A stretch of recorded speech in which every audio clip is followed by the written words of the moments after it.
today's video mga palalang kay maghimo ko og veggie nga murag kahoy gali, lagyan ko ng crispy fry.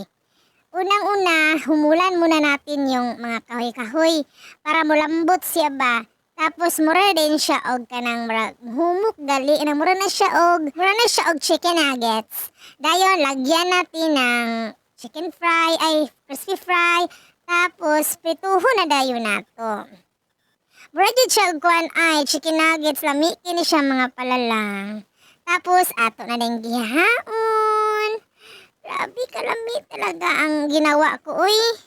Tapos nilagay ko sa mga halaman para maganda tingnan. Tapos pagunit na ako sa aking nanay para model ang aking nanay ba. Nalipay talaga ang aking nanay na nakakita siya sa ginawa ko. Tapos magkainan na dayon ta mga palalang. Grabe talaga ang kauna ko anak mga palalang. Dili kuan parang hapit na mahurot yung kuan nilungag sa tatay nako nga kanon. Kay nalamian talaga si palalang sa niluto niya. Tapos ginuno dayon ni palalang og suka para hindi talaga maludan. Usahay man gud mga palalang maluudan talaga tayo kaya naggawa talaga ako ng paranuno ba. Suka ang pangalan. Tapos imnan dayon og tubig ni palalang para hindi tayo matukan mga palalang.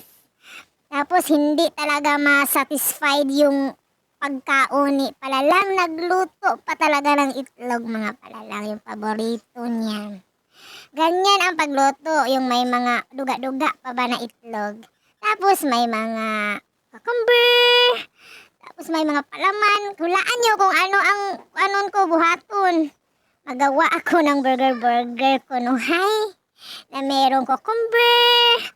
Ano pa ba? Uy, yung kamatis. Tapos yung may mga kanang sauce ko no hay niya. Anong pangalan ng sauce na yan? Pero nilagyan dayon niya ng kanang sunny side up na itlog na magduga-duga pa. Ang paborito talaga ni palalang mga palalangs. Yung itlog talaga na sunny side up na magduga pagali. Ayan na. Walang mga dahon. Oy, kaya ganyan na lang yung ginawa ko. Nausik na tuloy yung mga duga sa itlog mga palalang. Yan si palalangs. Grabe, ang hangulan talaga ni palalang. Pag malapit na talaga yung kuan ni palalang, yung monthly period niya. Grabe talaga ang kaon niya. Hindi talaga parang hindi maubusan ba? Ganyan talaga tayo mga palalang no. Pag malapit na tayong madalaga, palaging gutom. Tapos yung mga inusik na mga duga sa itlog, pinalaman ko sa cucumber, kamatis. Grabe ang sarap talaga ng ginawa ko uy. Tapos pinahid ko yung tinapay ko sa mga duga sa itlog. Sabi ng nanay ko na magdahan-dahan daw ako baka matukan.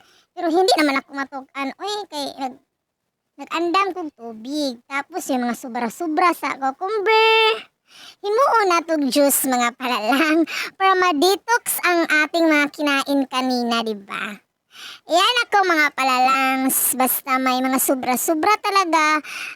Magkuan na din ko, maplano na dayan ko kung ano ang gagawin ko. Mga ganyan ba? Tapos, ako na din ang giduot-duot para mo grind talaga yung pipino mga palalangs. Tapos, yan lang ang nagawa ko. Kunti lang talaga. Grabe, ang sarap talaga mga palalangs ay parang nawala yung mga luod-luod ko ba. And that's all mga palalangs. Bye!